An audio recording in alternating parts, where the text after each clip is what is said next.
सुप्रभातम। नमो नमः सर्वेभ्यः। इसके पहले अपन ने जाना है आध्यात्मिक चर्या, अधिदैविक चर्या।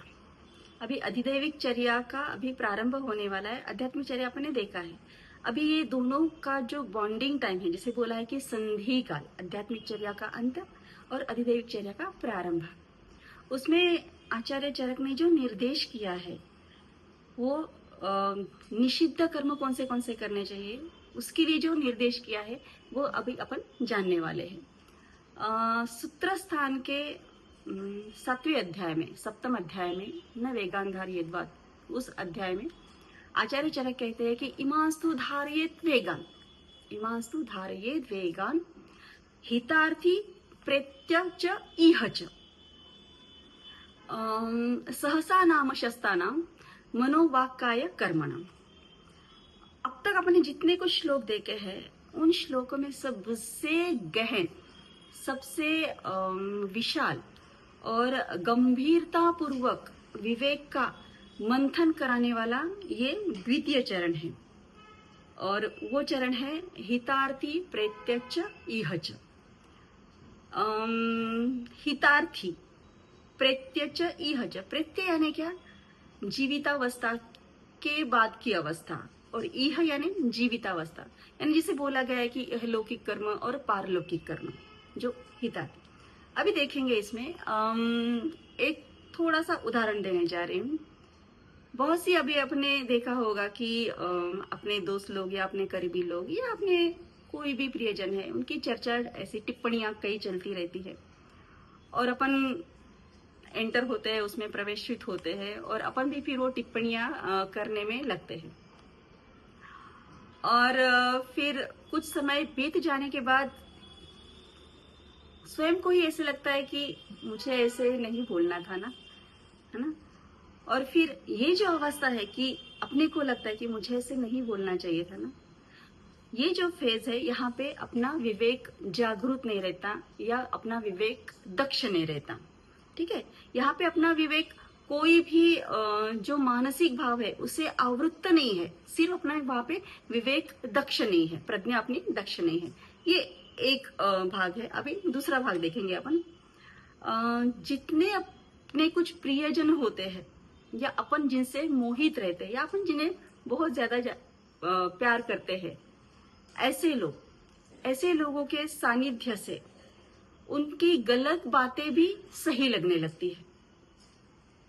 यहाँ पे बताया कि हितार्थी, ज्यादा पीछे जाने की जरूरत नहीं है। 2-3 पीढ़ियों के पीछे देखेंगे तो घर में अपनी जो दादी रहती थी, जो नानी रहती थी, कोई दूसरे परिवार के साथ जब रिश्ता जोड़ने जाना रहता था तो दादी नानी उनके बेटे को बताती कि बेटा, उस घर में जाने के बाद उनका रहन सहन, उनका लेन देन ये अच्छे से देखना।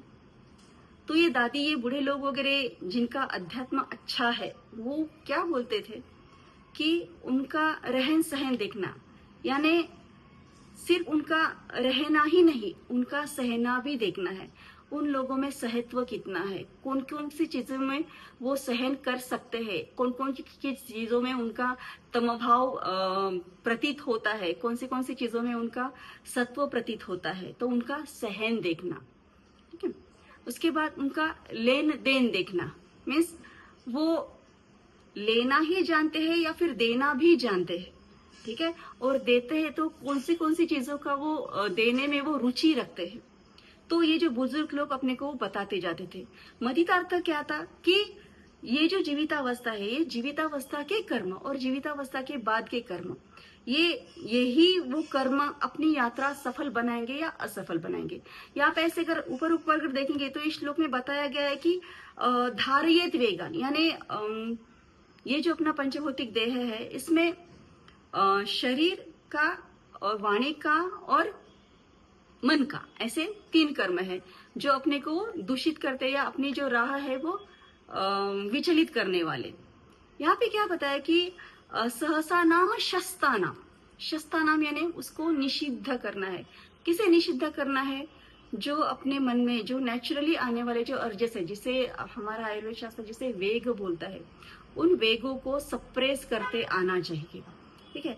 उसमें फिर उसका श्लोक का विश्लेषण करते हुए आचार्य चरक बोलते हैं कि सहसा विदधित न क्रियाम अविवेकः न क्रियाम विवेकः परमापदम वृणोति ही विमृश्य कारिणम गुणा लब्धा स्वयमेव सिद्धम। यहाँ पे बताया गया है कि सहसा विदधित, सहसा यानी साहस करके या तप करके, विदधित, वेद यानी वेदों को जानने वाला, धीत यानी धीमान, जिन्होंने शास्त्र का अच्छे से अध्ययन किया है ऐसे। न क्रियाम विवेकः, ये जो धीमान है जिनका विवेक अच्छे से है, उन्होंने क्या नहीं करना चाहिए कि परम पदाम यानी जो आपदाम यानी जो विपत्ति में लेके जाने वाले जो कर्म है उनका विचार पूर्वक उनका त्याग करना चाहिए, उस दिशा में जाना नहीं चाहिए, क्योंकि ऐसे जो कर्म है वो विपत्ति की तरफ लेके जाने वाले हैं। ठीक है। वृणोति ही विमृश्य कारिणम, वृणोति यानी यहाँ पे वृ धातु जो आया है संस्कृत का आत्मनेपदी धातु है ये। वृ यानी क्या कि इच्छा करना या कामना करना। वृणोति ही विमृश्य, विमृश्य मृश्य यानी विचार मंथन से किया हुआ, जो उसको बोलते कि कंक्लूसिव स्टैटिस्टिकल कंक्लूजन। ठीक है, विचार विमर्श, जिसे विमर्श को जिसे विमृश्य बोला गया है।